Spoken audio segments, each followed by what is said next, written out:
(360도) 콘텐츠 헤드마운트 디스플레이를 끼고서 다 볼 수가 있는데, 이러면은 내가 지금 뭘 해야 될지 모르는 거야. 그래서 360도 콘텐츠, 뭐 VR이건 아니면은 그냥 동영상 그 카메라로 찍은 거든 간에 여기에서는 큐를 줘서 스토리 라인이 이어질 수 있게끔 새로운 문법 양식이 나와야 됩니다. 기존의 걸 그냥 360도 찍어서 되는 게 아니에요. 그래서 지금 나오는 360도 관련 컨텐츠가 대부분 실패하는 이유가 기존의 문법, 즉 2D 화면에서 우리가 보는 영상 문법을 그대로 적용했기 때문이거든요. 그래서 이런 부분은 아마 나중에 또 얘기할 기회가 있을 거라고 생각하는데, 어쨌든 소다님의 질문에 대해서는 인터랙티브 컨텐츠에 대한 선호 분명히 나눠질 것이다. 그것을 선호하는 사람은 내가 무언가를 적극적으로 관여해서 하고 싶어 하는 사람들은 선호할 것이고, 그렇지 않은 사람은 그거보다는 일방적으로 해주는 걸 좋아할 것이다. 비율적으로 보면 저는 1대9 정도 되겠다. 저는 제 그렇게 생각도 생각합니다. 그렇습니다. 그러면 이 인터랙티브 콘텐츠를 제작자의 입장에서 본다고 하더라도 굉장히 가짓수가 많아질 것 같아요. 그래서 제작을 하는 과정도 굉장히 복잡해질 것 같고, 사실 스토리텔링이 굉장히 복잡할 것 같은데, 이 인터랙티브 콘텐츠는 어떻게 만들어지는지 궁금합니다. 예.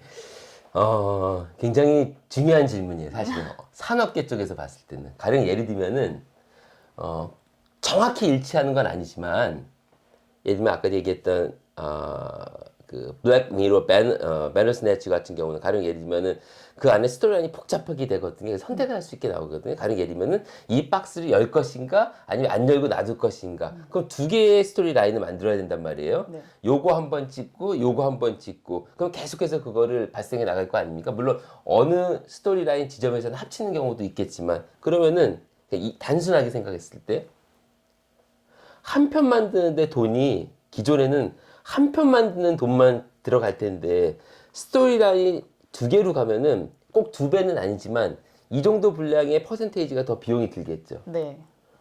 또 만들면 또 들겠죠. 그러니까 실제로는 제작자의 입장에서는 일단 비용이 더 많이 들어가요. 왜냐면 스토리가 그만큼 많아진다는 의미는 어떻게 보면은 시리즈물에서 한 에피소드를 더 만드는 거거든. 그러니까 그렇기 때문에 제작자 입장에서는 이게 이렇게 해서 인터랙티브 콘텐츠를 만드는 게 더 좋은 건지 아니면 새롭게 그냥 한 편을 만드는 게 더 좋은 건지에 대한 고민을 할 수밖에 없습니다. 네. 이게요, 스토리를 만드는 것도 힘들어요, 사실은. 그쵸. 기존에는 이거를 다 시나리오를 만들어서 A 옵션 해가지고 그 다음에 요거 만들고 따로 만들고 이런 식으로 했기 때문에 시간도 만들고 복잡하고 그랬는데, 그래도 지금은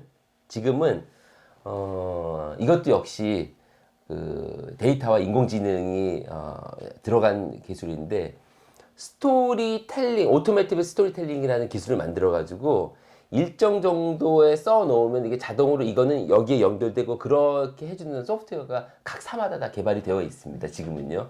그래서 지금은 어쨌든 그런 부분이 다소 기술력으로 보완되기는 하지만, 그럼에도 불구하고 여전히 스토리 라인에서도 복잡하게 써야 되고요. 기술적인 면도 그냥 잠깐만 그냥 얘기를 하면은, 여러분 기술적인 면에서 가령 예를 들면은 나 A를 선택할 거야. 나 B를 선택할 거야. 그러면은 그 A를 선택하는 그 시점에서 영상이 나올 때는 내가 입력을 했죠. 그러면 입력해야 된 결과가 나와야 되죠. 이게 서버에 연결이 돼 있어서 또 그 얼마 안 되지만 시간이 있어.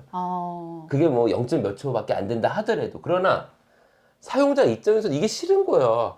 틀면 바로 짠 나와야지. 네. 무슨 말씀인지 아시죠? 네. 우리가 무언가를 보는데 스트리밍 서비스를 하는데 기다려야 돼. 누르고 나서 찌직 그 다음 나와. 이게 싫은 거거든. 근데 그거 할 때마다 그렇게 반복이 돼. 사실 최근에 제가 그 스위트홈 관련된 스위트홈. 네, 그 프로모션을 해본 적이 있었어요. 근데 그걸 할 때도 선택을 하기까지의 그 이제 시간이 조금 걸리더라고요. 그래서 제가 이제 댓글을 좀 읽어봤는데, 그냥 바로바로 선택해서 나왔으면 좋았을 텐데 왜 이렇게 고민하는 시간? 이렇게 좀 결정하는 시간을 정해뒀을까? 이런 댓글이 있더라고요. 그게 결국은 아까 제가 말했던 서버와의 시간이거든요. 그래서 이런 부분들을 줄이기 위해서 또 많은 기술이 필요하고, 그래서 나온 게 지금 여러분들이 알고 있는 거는 이제 클라우드 컴퓨팅이라고 해서 이제 중앙에서 서버에다 다 모아두는 거거든요. 네. 근데 지금은 엣징 컴퓨팅이라고 해서 이것도 이제 나중에 자율주행 자동차라든가 이거 할 때 아마 얘기할 것 같은데 엣징 컴퓨팅이라고 해서 곳곳에다가 설치를 해요. 그러면 속도가 아무래도 다만 0.1초라도 빨라지겠죠. 네. 그러니까 예를 들면 자율주행 자동차 같은 경우 이런 게 핵심일 거 아닙니까? 빨리 정보가 왔다 갔다 해야 되니까. 그래서 엣징 컴퓨팅이라는 그 기술이 하드웨어와 소프트웨어에서 새롭게 나오고 있는데 이렇게 되면 또 돈이 들잖아요. 그렇죠. 그러니까 죄다 돈이기 때문에 특히나 이 미디어 산업은 이 돈이 정말 그 많이 들어가는 산업이거든요. 왜냐면 1시간 50분, 30분 안에 다 몰아넣어야 되기 때문에 그래서 이 부분을 어떻게 해소할 것인가가 큰 문제긴 한데 저는 저 단기적으로 우리 항상 향후 5년, 10년 얘기하니까 네. 긍정적으로 보진 않습니다. 이거는 산업계 쪽에서도 사용자 측면에서도 장점보다는 단점이 더 많은 것 같아요.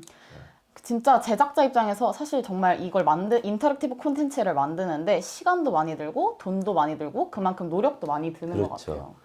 그래서 저도 이제 생각을 해봤던 게, 제작자의 입장에서도 물론 이런 것들이 많이 들어가고, 또 사용자의 입장에서도 아까 말씀드렸다시피 선택을 하는데 굉장히 문제가 많을 거라고 생각을 해요.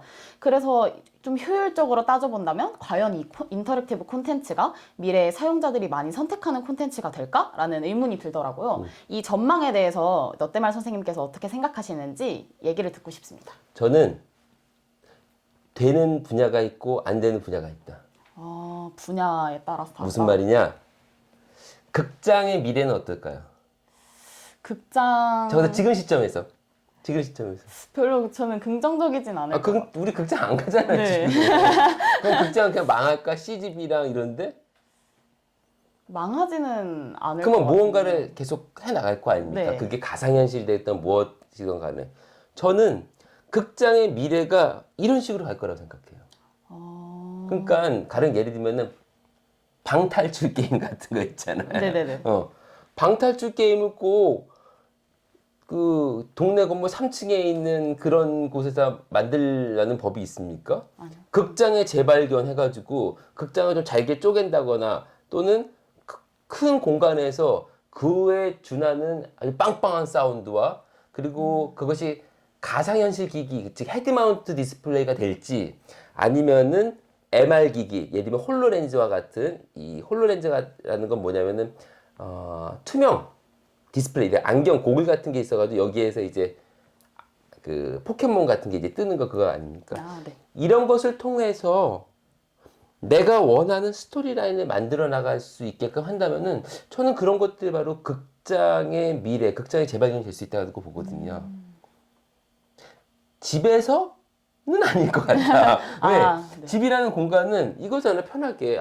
딴 것도 하면서. 근데 극장에 갔다는 건 뭐냐면은, 테마파크에 갔다는 건 무슨 말이냐면은, 우리가 영화를, 뮤지컬을 보러 갔다는 건 뭐냐면은, 집에서도 즐길 수 있음에도 불구하고, 귀찮게 버스 지하철 타고, 거기 가서 3만원, 2만원씩 내고, 15,000원씩 내고, 가서 보고, 이 작업을 한다는 의미는 뭐냐면 내가 그만큼 관여도를 높게 가져간다는 거거든요. 작정하고 그걸 즐기겠다라고. 그렇죠. 작정하고 즐기겠다는 거예요. 그래서 예를 들면은 게임을 즐기거나 또는 콘서트를 즐기거나 아니면 개그쇼를 즐기거나 했을 때 집에서 볼 때 현장에서 볼 때는 전혀 다릅니다. 왜? 작정하고 갔기 때문에 별거 아닌 코미디에도 깔깔거리고 웃을 수가 있는 거거든요. 현장에서는. 네네.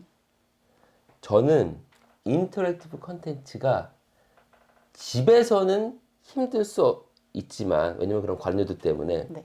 특정 장소에 가서 무언가를 하는 것에서는 거의 다 이론적으로 바뀔 것 같아요. 네.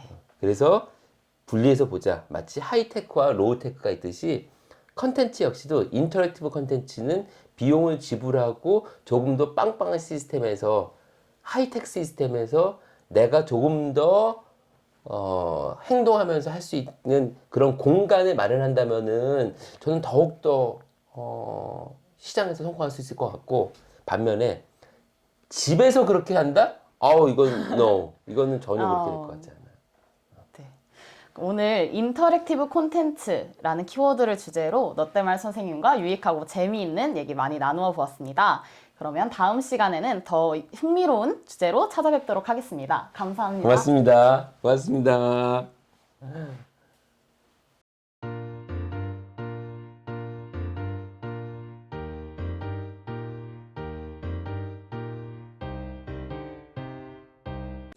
영상이 유익하셨다면 구독, 좋아요, 댓글과 알림 설정까지 부탁해요.